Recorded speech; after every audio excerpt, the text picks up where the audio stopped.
Welcome to the Lounge with Travefy Academy, where we get to hear from travel industry voices and experts to learn more about their story and what they see on the horizon for travel professionals. And I'm Stephanie Grice, and our guest today is Anne Smith, who is owner of Travel and Events Extraordinaire. So welcome to the Lounge, Anne, and thanks for joining us. Thank you so much, Stephanie, for having me. You know, I'm a staunch advocate for Travefy, all things Travefy. Yes, I was going to say it's always so much fun. So first of all, it's always so much fun to chat with you because we've technically known each other for years, but it just was like a few years in between that we chatted. But then when we reconnected, I was like, wait, no, I've definitely talked to you before. And It's because you have been a Travefy user for a long time. Since the inception, I believe. Yeah, I'm pretty sure, which is incredible. It's so cool. We love it. Yes. Well, it's a dynamic software. And it makes what we do so much easier. So why not support and why not share with the whole community what we do and why Travefy is the game changer for us, literally.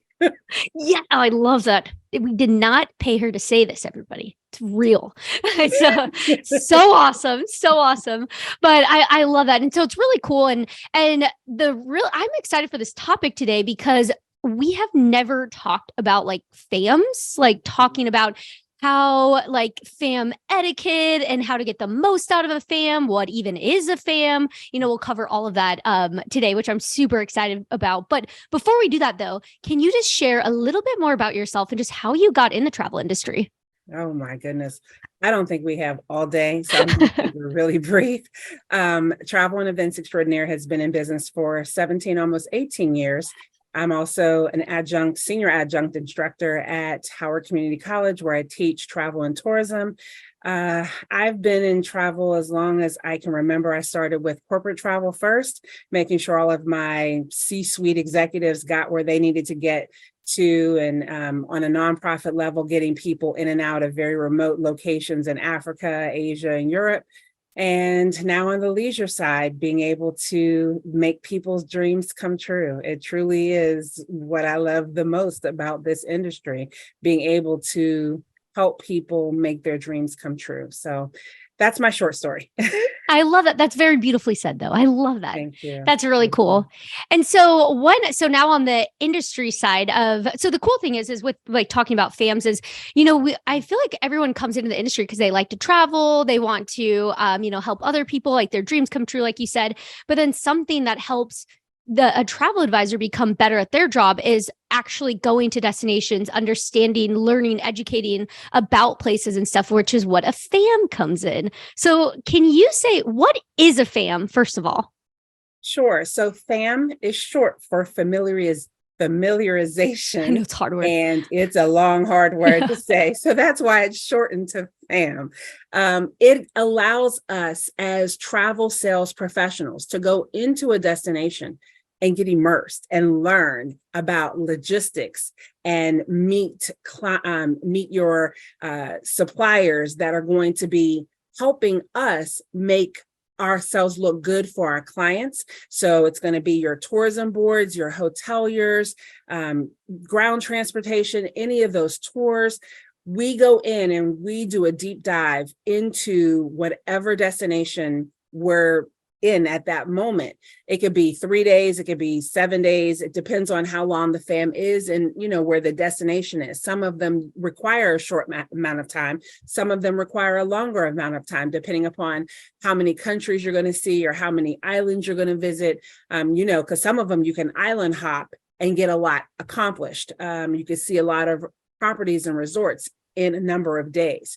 So you have your independent tour or FAM, which is going to really set the stage for how you want to see and experience a destination. Then you have your scheduled FAMs, which are generally hosted by your tour operators, your tourism boards, hoteliers, things of those natures. So they are going to be the ones that set all of that in motion for you so that you can get in, see their properties, rub elbows with, the director of sales and the general manager so that you have those names that if you need help. It depends on what you're trying to accomplish and what you're trying to get out of your FAM. That's going to make the difference between whether you hop on a scheduled fam, or whether you're going to take a leap of faith and do your own independent fam. I've done both. I like my independent fams better. I'm able to get more out of what I need, and I'm able to work more personally with the director of sales or with the wedding team or meet the general manager. And it's not a rushed kind of experience. I'm able to ask the questions that I need, take the photos and the videos that I'm able to take. So I don't have to worry about competition of getting the first shots when you're in the room, making sure that you have the ability to meet those people in the destination or in the hotel, making sure that you're able to get those contacts, those business cards, reach out to those people that you've met and actually turn it into actionable business. So those, it just depends on what type of fam you're interested in doing. If you're new to the industry, I definitely say hop on those scheduled fams, because you're going to see a lot, you're going to learn a lot. But as you progress in this industry, you could probably do more independent fams and get more out of them. That's my opinion. I'm sure not everybody agrees, but that's what works for me. Yeah, that's awesome. That's really cool. It's a lot of good points, even like the things you said about, when you walk into the room and now there's a group of people, so you can't get your good pictures. Like, never would have thought about that. Right. It's so true. Right. Yeah. And one quick question, because I know that people listening are probably like, oh my gosh, how do you even get in fam? So how do you find actual fam? So like more of like a scheduled. So if you are new to the industry, how do you find those fams? Sure. So it's all about relationships. So you want to make sure you are on the tourism boards, that you've completed their training for the things that you want to sell, for the products that you want to sell. You want to make sure that you are on your local BDM's radar for their FAMs. For your tour operators, same thing. If they have training, complete the training. Hopefully the sales, they'll see your sales, and through those sales, you'll get invitations to attend certain FAMs. Each one could be in a different destination or focusing on a specific thing that they're trying to grow. Let's say they've just opened up a new destination that's new to them and they want to really get boots on the ground. They'll turn to the travel, sales team to really get in there to help start driving sales into those regions. Another way to do it is through hoteliers. They will have FAMs as well. Being able to, complete their training, that will help you. Again, all of it stems to me, training and sales volume is what's going to get you the access to the FAMs, and to the really, really good FAMs. The higher level, like luxury, they definitely want to see sales production. Mm-hmm. Which makes sense. Makes total sense there. Sure. Yeah. And so when you are going on a FAM, so once you're going on one, very exciting. It's extremely exciting. So you're like, yes, travel. That's why I'm in this industry. So amazing. But it's really important to strategize it to get the most out of it. So what would you say? How do you strategize your FAM trips to get the most out of it? Okay. So I have a plan and a strategy so that I can be effective with my FAMs. I want to make sure that the FAMs that I am attending are in alignment with my marketing plan. That's key. If I don't necessarily sell Iceland, which I love Iceland, but it's not something that's heavily on my list, me going to Iceland might not drive my overall marketing plan. Yes, it will be a nice learning opportunity for sure.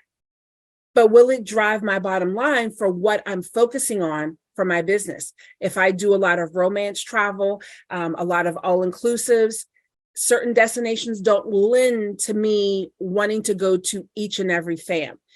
I don't necessarily jump on the bandwagon of every FAM that comes across my email. I receive a lot. I don't attend as many as what people would think, I guess, you should attend.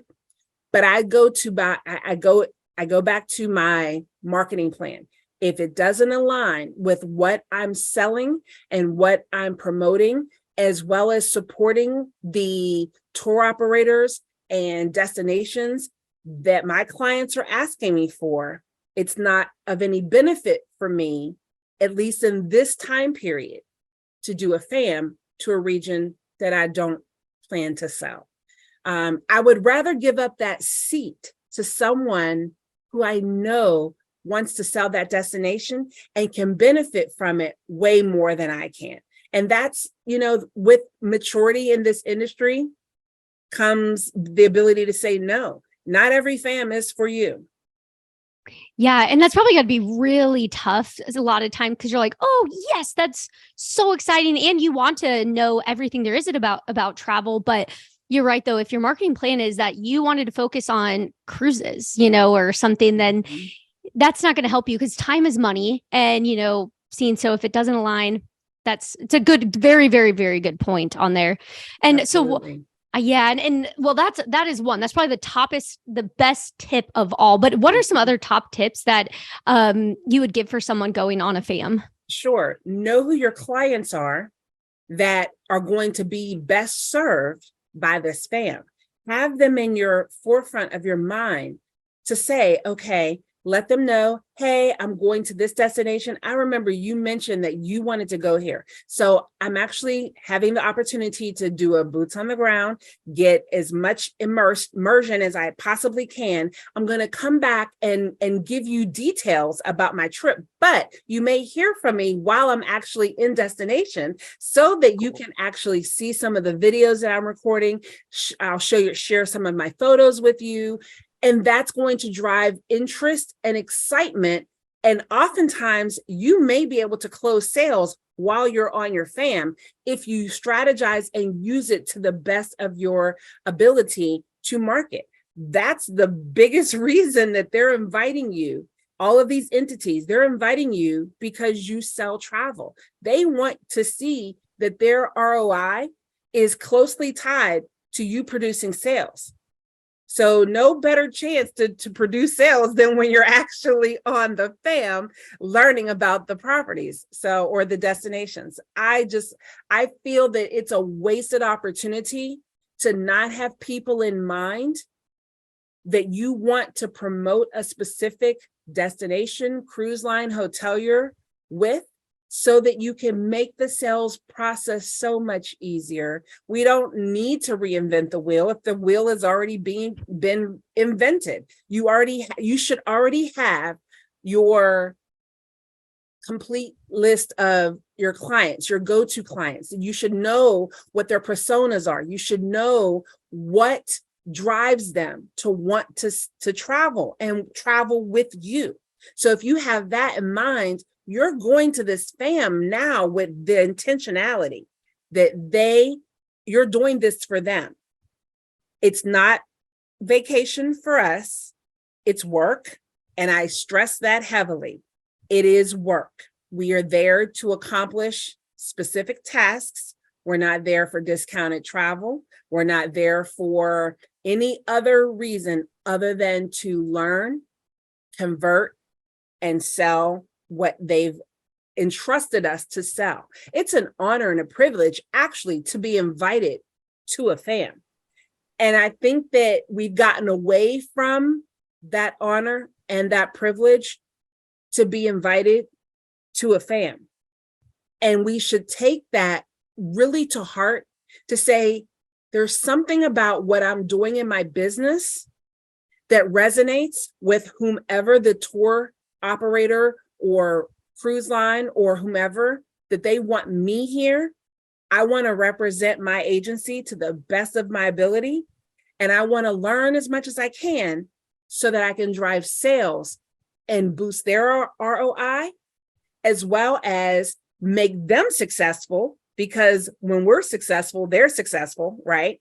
This is a partnership. We all literally feed off of each other. If one of us drops out of the equation, the other ones can't really survive much.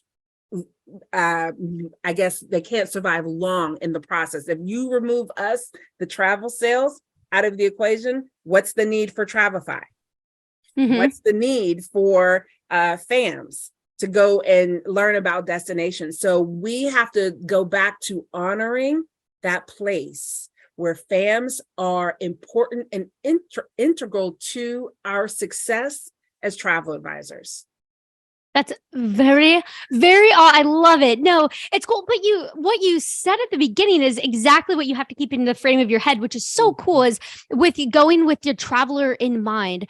That is so awesome. I never would have thought of that when it's your marketing's begun, like the moment that you know that you're going on a FAM, it's time for marketing to get your, think of who's would be interested in what I'm doing. I will be sending, you might book trips when you're there. Like you said, that's pretty cool. That's a really amazing experience. So when you go into that, like with marketing wise in mind, do you think of, I'm going to get videos of this, I'm going to do photos of this, or do you strategize out how it's going to look for you?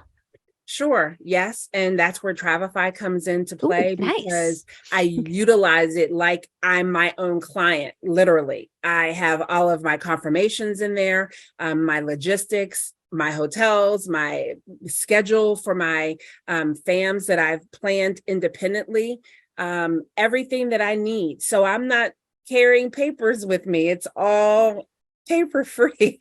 I love it, because who wants to carry paper with them on Not a FAM? me. No one. And then if you have a really good smartphone that it has certain capabilities to do certain things, you're able to upload your photos directly from your, whatever place that you visited, and really get them out into the marketplace quickly if you have a plan and a structure. So there's of course, we all have FAM forms that we utilize. It may track the rooms that we've visited or the cabins that we visited, and the type of room, the type of cabin that we visited, and some of the notes that we know we need to make a sale for that particular, cabin or suite. But to utilize Travify in such a way that it becomes a repository of your FAM knowledge. It no longer just sits in a file somewhere waiting to be actioned. You can take everything that you've learned and grasped from your contacts, taking photos of your business cards, popping it right into Travify so you never lose them. That's an important thing. I can probably ask who on this podcast has ever lost a business card when you really needed it and you're like, oh my God, I can't find it. But Travify saves the day all the time, because you can just take what you need and put it into that one specific FAM for that trip, and it makes everything so seamless. I rarely have had any hiccups with any of my FAMs because I use Travify. I literally was just in Orlando for a leadership conference. I built out my whole entire trip using Travify. And in Orlando, I know I have clients that are getting ready to go to Universal Orlando Resorts, and I'm scoping out where's their hotel, where is it in relation to the airport, like physically, where are my logistics for my client that's coming here shortly. Because there's new builds, there's things that have changed since I've been there last. I needed to put my eyes on it so that I can then convey it properly to my client. So it makes things so much easier to be able to go in and type my notes directly into Travify and keep it moving. And then when I come home, it makes it so much easier for me to upload all of that into my accounting software, and boom, I'm done. That's so cool. Again, we are not telling her to say this. It's so awesome. I love it. I actually do that with my trips too. It's just, they're not in a FAM. It's just because I'll put, oh, we went here. This is the restaurant we ate, just because it's literally a scrapbook of what you did, so I love that. Okay. That is so cool. Everybody, Travify.com, 10-day free trial. Check it out. What she said. So yes, so good. Amazing. Even for FAMs. No, that's really smart.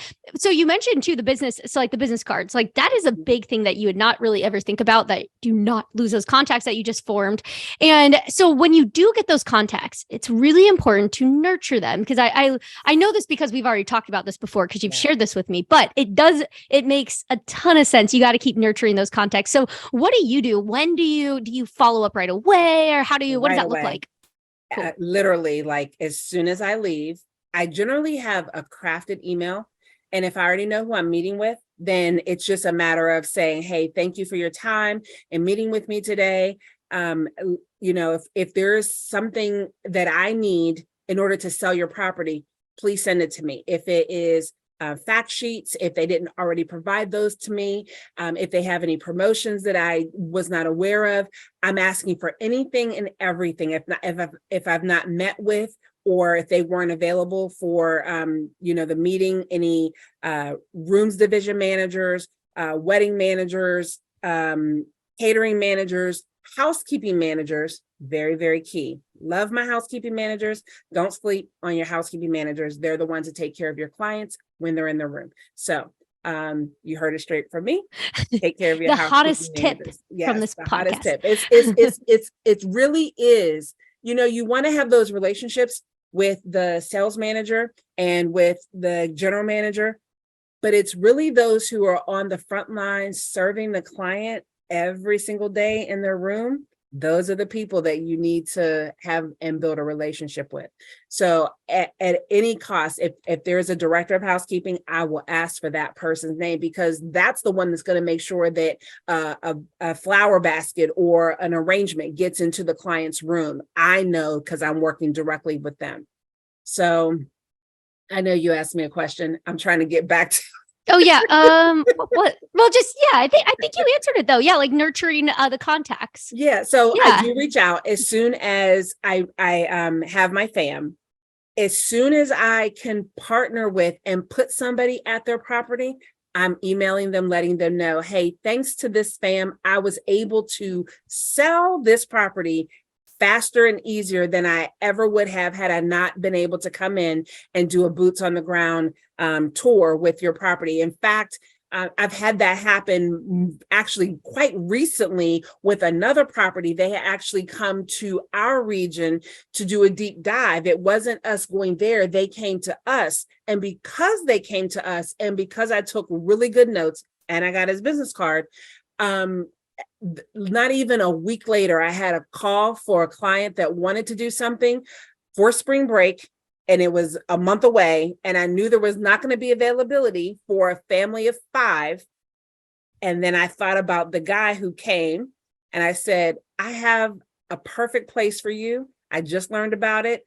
Let me put you in touch with XYZ. I was able to close it, bam, and it was like $14,000 sale. Wow. Because I made the connection to that supplier, and I made sure that I stayed in touch, and he was able to answer everything that I needed, and we were able to turn it around, and my clients had a fantastic time at this property. It would have never been on my radar had I not gone and learned about these properties. So a fam, we look at a fam as also going to a place, but a fam could also be something that comes to you also. It's how do I say? It's an indirect fam, I guess. When we go to these places to learn, because if they've done their job well, then we are fully invested in the knowledge that we're learning to be able to convert that to sales, right? So when they come to us, you almost literally in your head have to treat it as though it's an informal fam. And what do you do with that? Because inherently, you're going to get a client that's going to call, that's going to need the information that you just learned. I can't even count how many times I've sold something based off of what I learned locally, not just when I go into destination. So I want to just share with you that it's not just going in, but it's when they come to you too, and what you do with that knowledge. That's really important. Yeah. And I'm sure I'm sure it was always really good just virtually, but during the pandemic, that's kind of what they had to convert to. So now they really understand how they virtually can tell you things, Yes, like, which yes. is pretty neat. It's really nice they can do that because that was going to be the last question I was going to ask. And because what is your advice for someone who's interested in creating their own fam? Because that's using money out of your own pockets more. And so, how do you approach that? Because maybe do you tie in the virtual element? Because that's more money sensitive. But how does Yeah. that look like if there's someone who's like, I want to create my own, like, where do I even start? And how do I approach it? I go back to my marketing plan and I go back to what I've closed. So if I'm working with a wedding to a place that I've not been before, I will generally schedule my own fam for that reason, to go to that destination and to that hotel and meet all the people that I need to meet, because that's what's going to make my client's experience so super successful.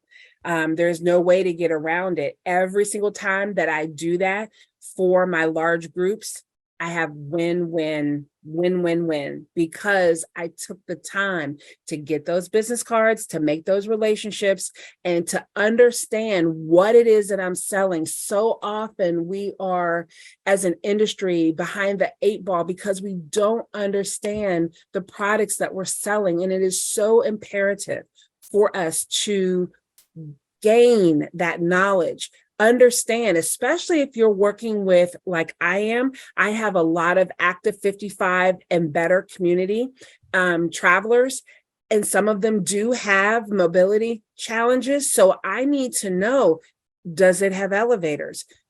How long, how wide, how big is this property?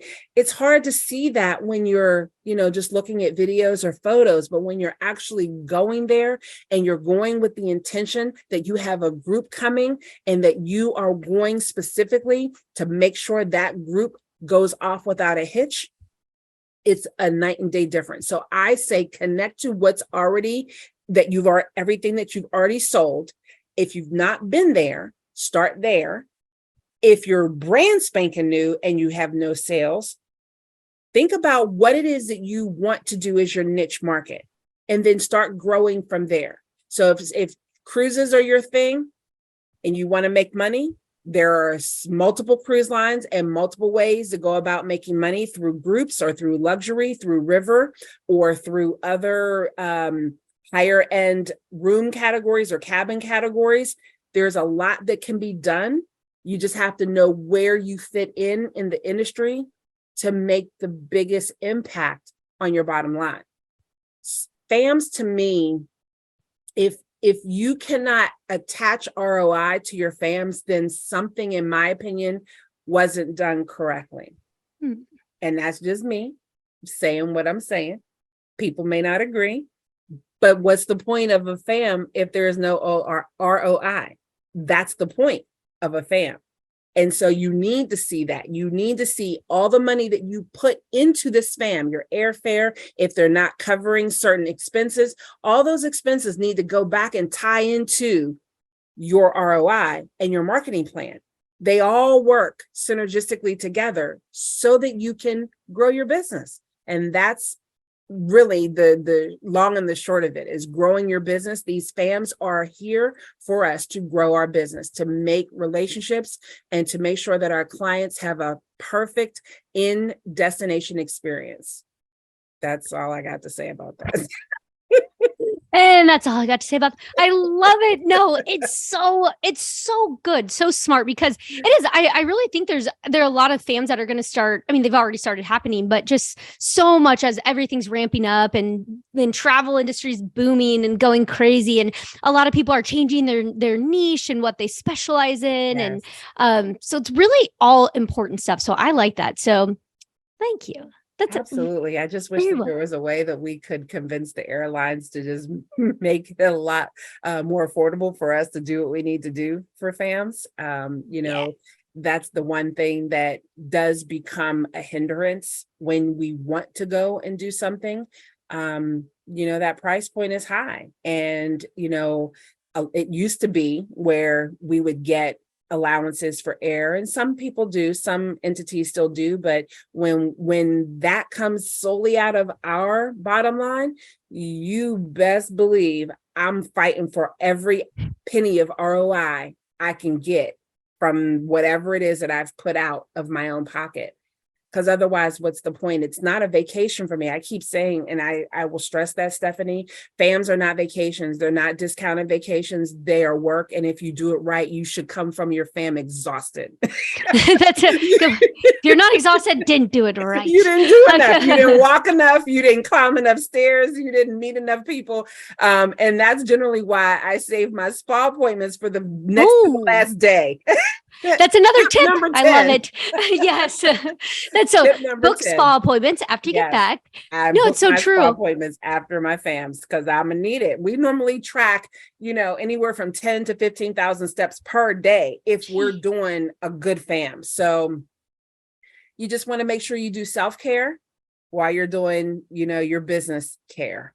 Because if you're not caring for yourself, then your business is really not going to thrive and flourish the way that you want it to thrive and flourish. So don't make it difficult, make it easy. Use Travefy, because it's going to make your FAMs so much easier. And, I could walk you through my whole app of my FAMs that I've put on here, and it makes it so much easier. Even for the people, the agents that I'm taking with me, they're like, oh my God, I know where I'm supposed to be, when I'm supposed to be there.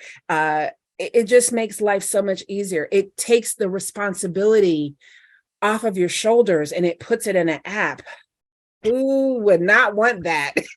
That's a good quote right there. I love that. No, it does, because you got to keep it organized, and you have to keep all your notes and all the things, and so I love that. That is awesome.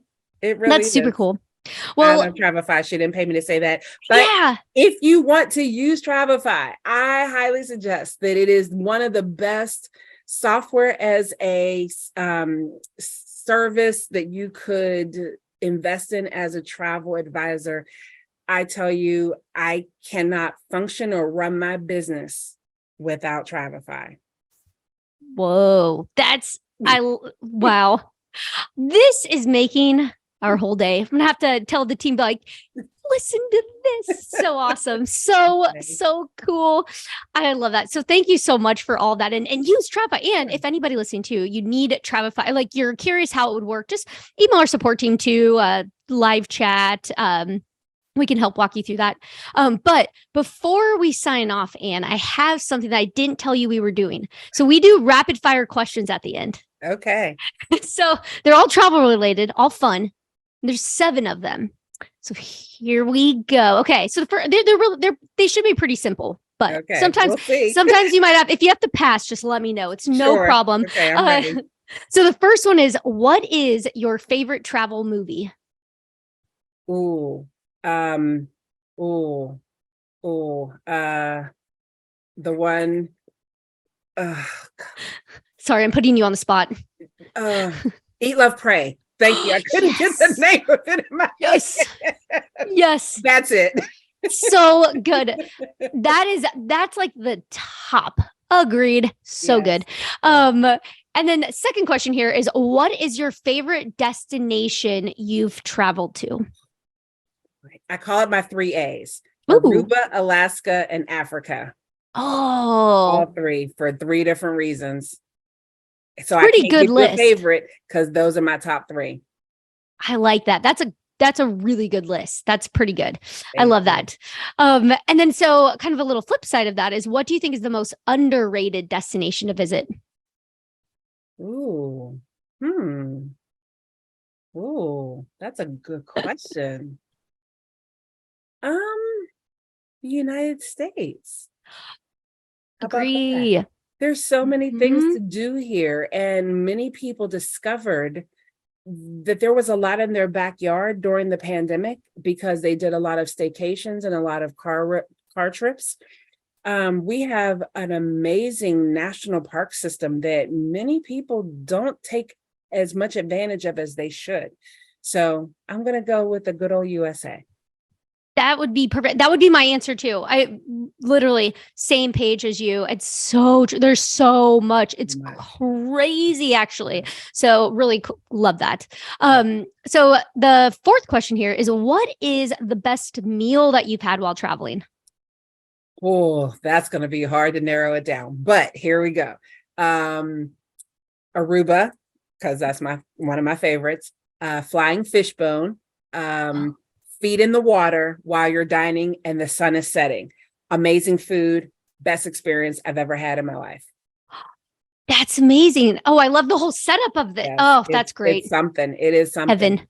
It's I've eaten in a lot of nice places. You know, I'm not afraid of food, but that was something special. It's perfect. It's romantic. It's just a perfect place to eat and experience the most beautiful sunset that I've seen. And I've seen a lot, but that one was special. Oh, that's so cool.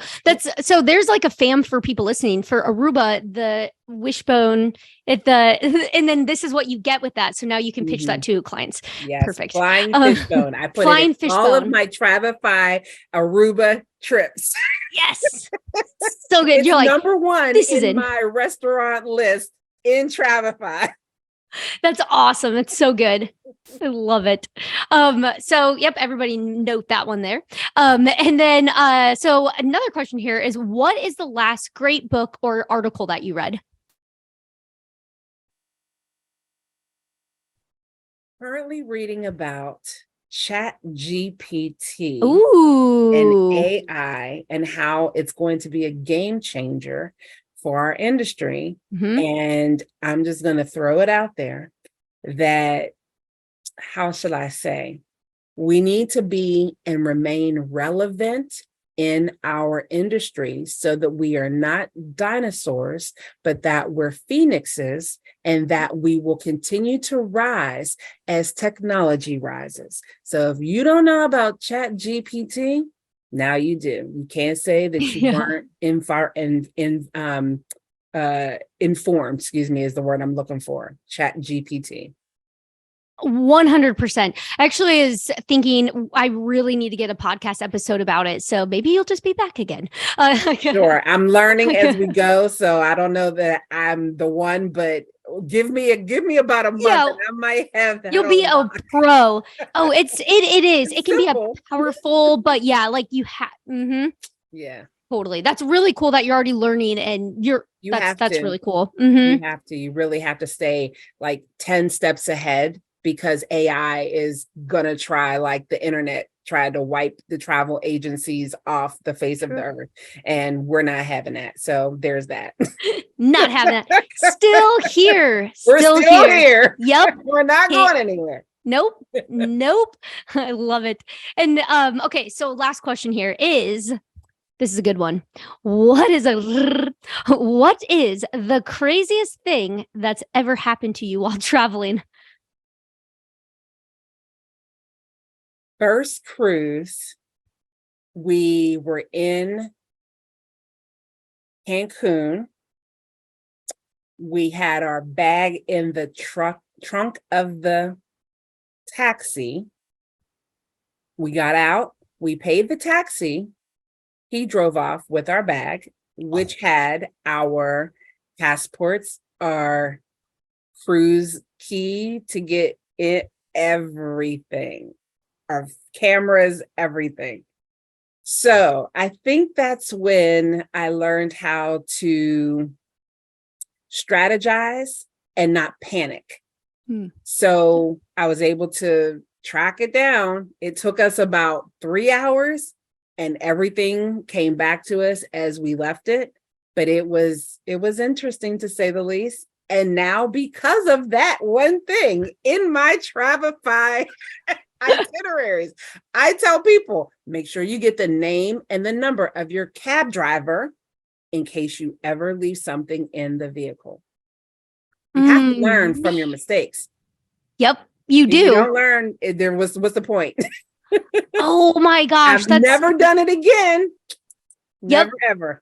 Never again. It's like that one time scarred you. It's like, nope, not happening ever again. Yeah, because I wouldn't have been able to get on the ship nor get home. It was too much. It was It was too much, but it really helped me to dig deep and figure out how to problem solve and not panic in the process.